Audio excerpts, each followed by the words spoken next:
वहाँ के जंगल में गई और उस जूते को दफन कर दिया। पर आज वो बहुत ही ज्यादा रो रही है। शायद इसके पीछे कोई अतीत है जो उसे बेहद तड़पा रहा है। फौरन आकर वो लाइट हाउस के अंदर चली गई और उस जनरेटर को फिर से ठीक करने की कोशिश में लग गई।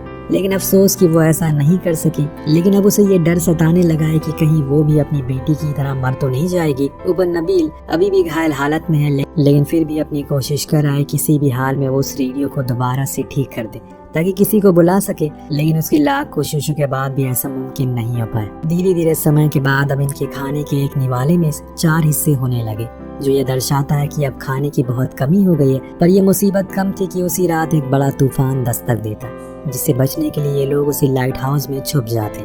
सभी तो खुद को संभाल रहे थे, लेकिन जाना बेहद ही ज्यादा सहमी हुई है। लेकिन नबील ने उसके लिए गाना गाया जिससे कि वो सो गई।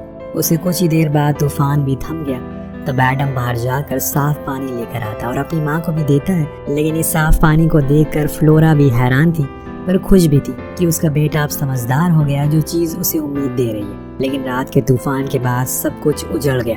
अब तो नबील खुद के पैरों पर खड़ा तक नहीं हो पा रहा। वो चोट अब उसके पूरे शरीर के अंदर से खोखला कर रही है, जो बात फ्लोरा जान चुकी है। वो ज्यादातर समय उसके साथ ही रहती है, पर आज जब बहुत समय तक उसे जाना को नहीं देखा तो उसे सवाल किया कि मेरी बेटी कहाँ है। अब फ्लोरा भी सोच में थी कि आखिर वो कहाँ है, इसीलिए वो बाहर गई तो उसने जो देखा वो डरा देने वाला मंजर था। जाना असल में पानी में डूब रही है, तो उसने बिना कुछ सोचे समझे पानी में छलांग लगा दी। उसके पास जाकर उसे बचाने लगी, लेकिन ये क्या, जाना तो किनारे पर है। दोस्तों, ये बस एक वहम था। जाना तो पानी से इतना डरती है कि वो पानी के अंदर क्यों ही जाएगी। यहाँ जिस बात का डर फ्लोरा को हमेशा से सताता है वही हो गया।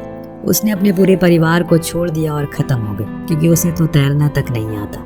जो बात वो पानी में कूदते टाइम भूल गई, क्योंकि एक माँ होने के नाते उसे जो कुछ भी समझ आया उसने उस टाइम वही किया और अंत में खुद ही कुर्बान हो गई। जब तक एडम अपने हेडफोन्स को हटाकर जाना की चीखें सुन पाता, तब तक बहुत देर हो चुकी थी। उधर नबील तो बेचारा लाचार है। वो चाह कर भी अपने पैरों पर खड़ा नहीं हो सकता, ना ही अपनी बीवी को बचा सकता है। कुछ देर बाद दोनों बच्चे अपनी माँ के मृत शरीर को लेकर आए, जिसको देखकर नबील तो टूट गया। पर यही हकीकत है। अपनी माँ के जाने के बाद एडम को समझ आ गया कि अब वो ही अकेला बचा है।